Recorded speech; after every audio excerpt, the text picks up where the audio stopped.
الحمد لله الذي أحيانا بعدما أماتنا وإليه النشور. أشهد أن لا إله إلا الله له دعوة الحق حريص عليها وأوجب التبشير بها وتكن منكم أمتي يدعون إلى الخير ويأمرون بالمعروف وينهون عن المنكر وأولئك هم المفلحون.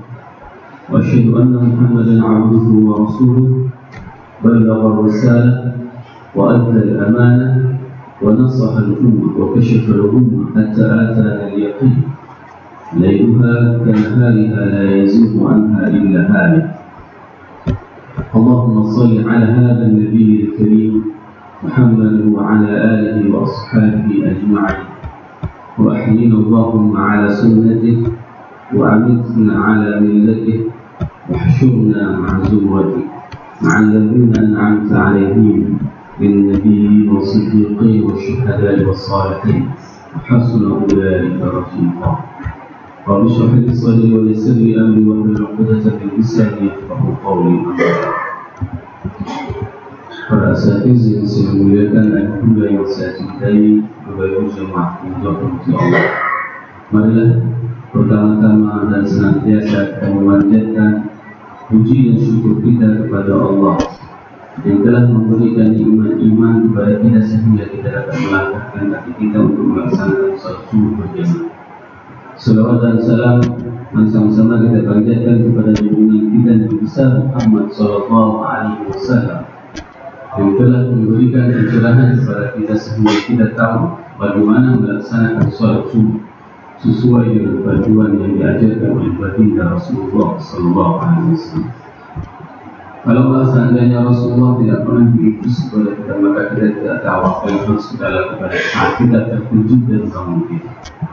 Karena nikmat diutusnya baginda Rasulullah sallallahu alaihi wasallam, maka kita tahu apa yang harus kita lakukan dalam mengisi tatanan kehidupan kita. Ini merupakan salah satu keberkahan, kenikmatan yang Allah berikan kepada kita, diutusnya baginda Rasulullah sallallahu alaihi wasallam.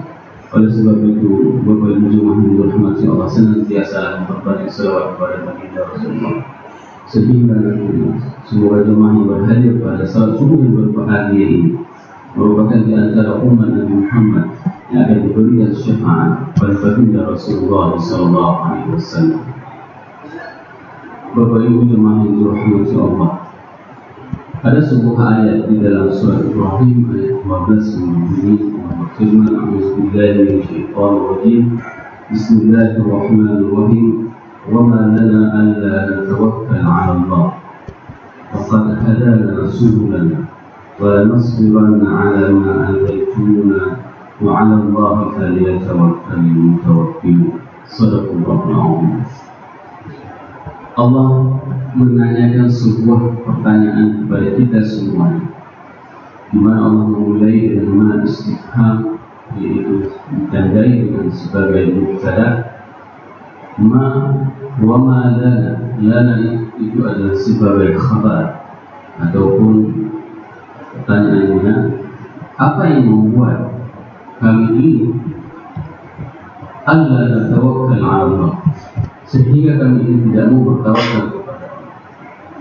Ini adalah sebuah pertanyaan, sebuah ungkapan dan sebuah pengakuan yang sangat tulus dari para orang-orang mukmin pada saat Allah telah memberikan petunjuk kepada mereka. Maka petunjuk tersebut, apakah kita tidak mau menerima? Ini adalah sebuah pertanyaan yang dimana pertanyaan tersebut harus menjadi pertanyaan kepada kita hari ini yang hidup jauh dari masa kehidupan Rasulullah SAW. Pertanyaannya, kenapa kita tidak mau bertawakal kepada Allah? Di dalam tafsir, mufassirin itu membedakan antara makna tawakal dengan tawakkul. Kalau tawakkul itu ada tanpa ada usaha sedikit pun menyerahkan dirinya kepada Allah, itu yang dimaksud dengan tawakkul. Sedangkan tawakkul an-amal bil jawari, beramal dengan anggota tubuh, berusaha dengan anggota tubuh, 20 dia tawakal dan hati itu menyerahkan diri kepada Allah.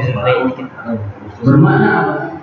Tawakal itu adalah kita telah berusaha dengan semaksimal mungkin dengan seluruh anggota tubuh kita dan usaha-usaha kita. Setelah kita berusaha, maka kita menyerahkan semua urusan. Kalau ini dengar suaranya. Itu yang dinamakan dengan tawakal. Berapa banyak hari ini orang yang salah menerjemahkan makna tawakal. Mereka mengatakan tawakal, sudah tawakal saja kepada Allah tanpa mereka berdiri dengan usaha yang maksimal. Ini adalah pemahaman yang salah. Mereka tidak mau mencari rezeki karena mereka mempunyai pendapat bahwasanya sudah dijamin rezeki semua. Ini mereka tidak mau mengubah dirinya untuk taat kepada Allah. Dikarenakan mereka menganggap bahwasanya dirinya sudah ditakdirkan oleh Allah menjadi sebagai pemaksiat. Dengan ya. Di dalam ayat ini sangat jelas pengakuan dari mereka orang-orang yang beriman. Kalau mereka mengatakan bahwasanya apa yang menyebabkan mereka tidak mau bertawakal kepada Allah. Bahasa bisa disambung dengan KP. Sesungguhnya Allah telah memberikan tapi kabarnya Rasulullah Sallallahu Alaihi Wasallam. Dan Rasul itu adalah qudwatun hasanah. Rasul itu adalah suri tauladan kita. Kalaulah kita ingin belajar, ini kan aslinya kan besar. Bagaimana gerak-gerik Rasulullah Sallallahu Alaihi Wasallam itu sudah jelas semuanya. Kebijakannya, aktivitasnya, cara berbicara, kan cara berjalan, sikap dan ketegasan beliau. Ini adalah sebagai pelajaran kepada kita semuanya. Oleh sebab itu, ini adalah sebuah di sini nanti deklarasinya. Tidak semuanya dimiliki oleh orang-orang. Ini bayangkan mereka yang hidup dalam keadaan Islam, mereka itu harus mencari ilmu tersebut. Sedangkan bagi kita yang hidup dalam keadaan Islam, ini adalah nikmat yang Allah berikan tanpa harus mencari. Alhamdulillah Allah telah memberikan nikmat itu kepada kita.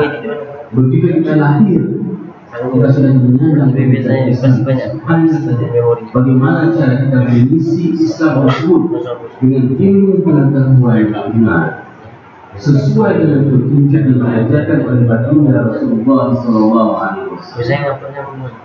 Bapak Ibu jemaah, sesungguhnya dari Allah Rasul telah memperjuangkan ajaran agama ini dengan berdada. Para sahabat mempertahankan ajaran agama ini dengan penuh dengan kegigihan. Kalau ini udah banyak. Bagaimana dengan kita? Ini Perasaan Rasulullah beserta para sahabat dengan kegigihan mereka memperjuangkan ajaran agama ini. Bagaimana dengan kita mempertahankan ajaran agama ini? Adalah sebuah pertanyaan. Sehingga pertanyaan tersebut dapat tergambarkan pada saat kita mengucapkan wala nasbiranna ala ma adaitumuna dan kami ini bersabar kata Allah. Kami ini bersabar terhadap apa saja yang kalian sakiti kami. Cobalah lihat bagaimana kesabaran para sahabat dalam mempertahankan ajaran agama. Mereka diboikot. Mereka diboikot selama 3 tahun lamanya. Tidak boleh membeli makanan dari orang-orang kafir Quraisy. Tidak boleh bertransaksi perdagangan dengan orang-orang kafir Quraisy. Orang-orang kafir Quraisy tidak akan menjual apapun komoditas pada saat itu kepada Rasulullah dan kepada sahabat. Mereka boikot. Bahkan yang paling sedih itu ada 2 anak baginda Rasulullah SAW mereka cerai. Dikarenakan apa? Dikarenakan bertemu dengan mereka. Direkrut. Sampai segitunya mereka memboikot. Kita hanya Aceh itu hanya pernah mengalami mogok itu hanya bulanan. Dan pada saat itu orang-orang sudah merasa susah. Jadi sudah merasa sangat luar biasa pada saat terjadi mogok. Tapi coba bayangkan, Rasulullah itu diboikot dalam segala aspek dalam kehidupan mereka pada saat itu. Bukan satu hari dan bukan 2 bulan, akan tetapi 3 tahun lamanya pemboikotan tersebut oleh orang-orang. Ada di antara para sahabat tersebut yang mereka ayah dan ibunya itu disiksa, Tapi karena Allah yang disakiti di depan mata mereka. ini belum. Ammar bin Yasir itu disiksa ayah dan ibundanya di depan matanya sehingga meninggal dunia. Irfan dong. Hidupnya.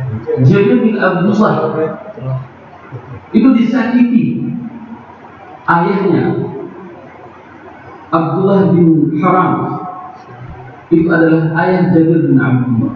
Abdullah bin Haram itu disakiti. Bagaimana disakiti? Dimutilasi, hidungnya dipotong, kupingnya dipotong, matanya dicongkel, mulutnya dirobek. Itu ayah Jabir bin Biasanya Abdullah. di Bait Rahmat ambil. Ayah siapa Di Bait Rahmat. yang rela, Kok semua yang sanggup melihatnya di antara kita apabila kita melihat orang tua kita dibuat seperti itu oleh orang lain. Ini yang dirasakan oleh para sahabat. nggak melawan sama kita. Mereka disakiti seperti itu. Akan tetapi mereka mengatakan bahwa nasrullah dan kami ini akan bersabar terhadap apapun perbuatan yang menyakitkan yang kalian buat terhadap kami. Coba bayangkan bagaimana perjuangan mereka dalam memperjuangkan ajaran agama Allah itu. Ayah mereka itu disiksa, diri mereka itu disiksa, orang tua ibu mereka disiksa. Ini adalah perjuangan. Memang ini mau sendiri ya. Kalau seandainya terjadi rasa sakit pernah dia kembali lagi dalam mempertahankan ajaran agama Allah, maka ingatlah bagaimana pedihnya sahabat terdahulu. Mereka merasakan rasa sakit yang dibuat oleh orang-orang Daripada ada kerjaan. bahkan mereka itu sampai-sampai menanyakan kepada baginda Rasulullah, dan Rasul sendiri menanyakan. Dan itu diabadikan di dalam Al-Quran. Am hasibtum an tadkhulul jannata wa lamma ya'tikum mathalul ladzina khalawna min qablikum massathumul ba'sa'u wad-dharra'u wa zulzilu hatta yaqula ar-rasul wal ladzina amanu ma'ahu mata nasrullah. Jadi bisa terus nama. Ini adalah sebuah pertanyaan. Mereka itu diuji. Rasa sakit itu akan mereka rasakan, telah mereka rasakan, bahkan sampai mereka itu bergoyang, bergetar menahan ujian tersebut. Sebelum Sehingga Rasul dan beserta para sahabatnya itu mengatakan, kapan akan datang pertolongan dari Allah? Sungguh pertolongan dari Allah itu akan diberikan. Dikarenakan apa? Dikarenakan Allah itu adalah Ghafur. Allah itu adalah Rahim. Lihatlah bagaimana pertolongan itu tidak akan datang serta-merta seperti itu tanpa ada usaha. Lihatlah bagaimana pada saat Nabi Musa dikejar oleh tentara Fir'aun. Pada saat tidak ada lagi jalan keluar, di depan mereka itu ada laut yang sangat luas. Oh di Facebook. Dan di belakang mereka tentara Fir'aun. Waqala ashabi Musa inna lamudrakun. Pada saat itu 735. pengikut Nabi Musa mengatakan bahwasanya inna lamudrakun, sesungguhnya kita ini akan dikejar.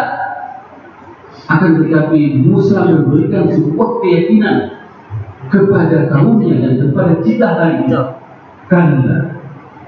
Qala kalla.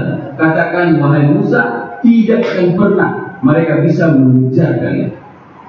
Kalau ini Kenapa? Dikarenakan inna Allah. Soalnya kalau untuk mengklaim itu Sesungguhnya lebih Allah tinggi lagi bersama orang-orang yang beriman. Kalau lebih tinggi lagi. Maka jangan Kita pernah itu kita bermaksiat kepada Allah. Karena dengan maksiat tersebut kita akan membuat jika dilihat dari ini bisa diganti. yang dimiliki oleh musuh-musuh Islam, mereka mempunyai berbagai macam kekuatan. Akan tetapi yang membuat kita menangkan ini adalah dikarenakan kita mempunyai Allah. Allah kita adalah Maha segala-galanya yang akan bisa menolong. Bisa ganti-ganti. Maka kuncinya itu adalah bahwa itu misalnya juga hidup, misalnya ini jangan pernah bermaksiat kepada Allah. yang satunya kita mengganti. Ini adalah kunci sukses kita. Pada saat kita meninggalkan Allah dan Rasul, maka semua keterbelakangan, kebodohan, kemiskinan, apapun itu, ketertinggalan, itu akan disandang oleh orang-orang muslim. Dan ini hari ini yang terjadi. Kenapa umat Islam hari ini seperti ini? Dikarenakan mereka meninggalkan Allah dan Rasul. Wa 'ala Allahi falyatawakkalul mutawakkilun. Maka kepada Allah lah kita bertawakal semuanya, Bapak Ibu jemaah yang dirahmati Allah. Jangan kita menyandarkan semua urusan kita itu kepada pimpinan kita, kepada orang-orang yang hari ini sangat banyak melakukan kemusyrikan. Mereka berpegang teguh, mereka menyandarkan nasib mereka kepada dukun. Ada sesuatu yang hilang dari dalam diri mereka, mereka menanyakannya kepada dukun. Dan dukun ini sudah dipelintir oleh orang-orang dengan bahasa yang sangat keren, dinamakan dengan orang pintar.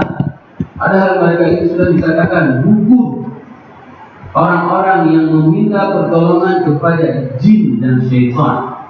Sedangkan kita umat Islam, orang yang beriman, mempunyai tempat bergantung, yaitu Allah, dan mempunyai pedoman hidup yang diajarkan oleh baginda Rasulullah Sallallahu Alaihi Wasallam. Semoga apa yang saya sampaikan ini bermanfaat kepada diri saya dan kepada jemaah semuanya, sehingga bisa meningkatkan keimanan kita kepada Allah dan kepada Rasul. Subhanakallahumma wa bihamdika asyhadu an la ilaha illa anta astaghfiruka wa atubu ilaik. Wassalamualaikum warahmatullahi wabarakatuh.